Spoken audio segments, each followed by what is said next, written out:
Carlos Badia, quelle est la stratégie de la cave au Brésil? Alors, le Brésil, pour nous, c'est un pays qu'on découvre, parce que c'est un pays qui a beaucoup changé en peu de temps.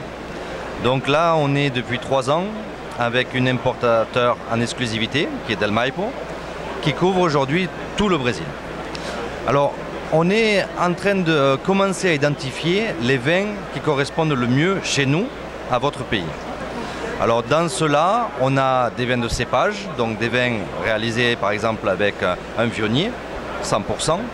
On a un pinot, parce que ce sont des vins qui sont faciles à comprendre pour des clients par exemple de supermarché.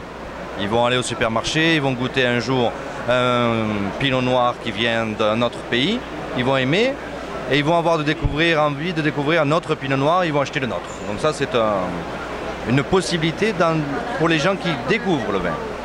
Après, il y a une deuxième clientèle qui est les gens qui vont au restaurant, qui ont un peu plus la curiosité, qui sont un peu amateurs de vin.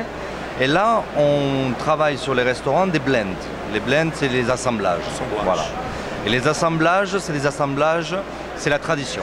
Là, c'est vraiment le vin français comme on l'a toujours produit. Et là, on va avoir des dominantes Grenache, Syrah, Carignan, selon les vins, et selon le type de vin que l'on veut faire et de clients que l'on veut toucher. Donc c'est deux grandes tendances avec un vin qui est plus simple à comprendre dans les supermarchés et des vins qui sont plus complexes, qui sont un peu plus chers aussi et qui sont des assemblages.